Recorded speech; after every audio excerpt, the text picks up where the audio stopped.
हिंदू धर्म में सोमनाथ मंदिर का महत्व अत्यधिक है। कहा जाता है कि मंदिर का निर्माण चंद्रदेव ने किया था। ये भारत के 12 ज्योतिर्लिंगों में सर्वप्रथम ज्योतिर्लिंग के रूप में माना जाता है। ये गुजरात प्रांत के काठियावाड़ क्षेत्र में समुद्र के किनारे स्थित है। इस मंदिर को लेकर एक पौराणिक कथा प्रचलित है, जिसकी जानकारी हम आपको यहाँ दे रहे हैं। पुराणों के अनुसार दक्ष प्रजापति की 27 कन्याएं थीं। इन सभी का विवाह चंद्रदेव के साथ हुआ था, लेकिन चंद्रमा का प्रेम रोहिणी के लिए रहता था।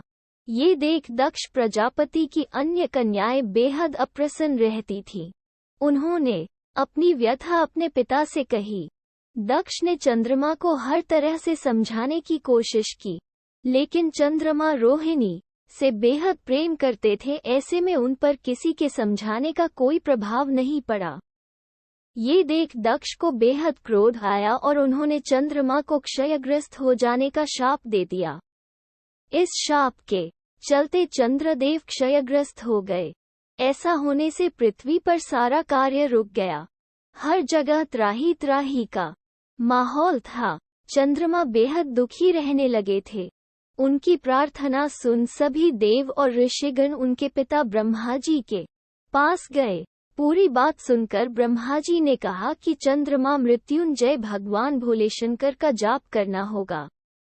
इसके लिए उन्हें अन्य देवों के साथ पवित्र प्रभास क्षेत्र में जाना होगा। जैसा उन्होंने कहा था, चंद्रदेव ने वैसा ही किया। उन्होंने आराधना का सारा कार्य पूरा किया, घोर तपस्या की और 10 करोड़ बार मृत्युंजय मंत्र का जाप किया। इससे मृत्युंजय भगवान शिव बेहद प्रसन्न हो गए। शिव जी ने उन्हें अमृतत्व का वरदान दिया। साथ ही कहा कि चंद्रदेव, तुम शोक न करो, मेरे वर से तुम्हारा शाप मोचन तो होगा ही और दक्ष के वचनों की रक्षा भी होगी। कृष्ण पक्ष में प्रतिदिन तुम्हारी एक एक कला क्षीण होगी, लेकिन फिर शुक्ल पक्ष में एक एक कला बढ़ जाएगी। इस तरह हर पूर्णिमा को तुम्हें पूर्ण चंद्रत्व प्राप्त होगा। इससे सारे लोगों के प्राणी प्रसन्न हो उठे। सुधाकर चंद्रदेव फिर से 10 दिशाओं में सुधा वर्षण का कार्य करने लगे। जब वो शाप मुक्त हो गए तो चंद्रदेव ने सभी देवताओं के साथ मिलकर मृत्युंजय भगवान से प्रार्थना की। उन्होंने कहा कि वो और माता पार्वती सदा के लिए प्राणों के उद्धारार्थ यहाँ निवास करें।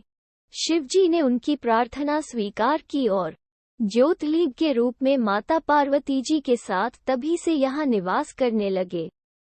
पावन प्रभास क्षेत्र में स्थित इस सोमनाथ ज्योतिर्लिंग की महिमा विस्तार से महाभारत, श्रीमद्भागवत तथा स्कंद पुराण आदि में वर्णित की गई है। चंद्रमा को सोम भी कहा जाता है। उन्होंने यहाँ पर शिवशंकर को अपना नाथ स्वामी मानकर तपस्या की थी, इसलिए इस ज्योतिर्लिंग को सोमनाथ कहा जाता है। मान्यता है कि इस मंदिर के दर्शन, पूजन, आराधना से भक्तों के जन्म जन्मांतर के सारे पाप नष्ट हो जाते हैं।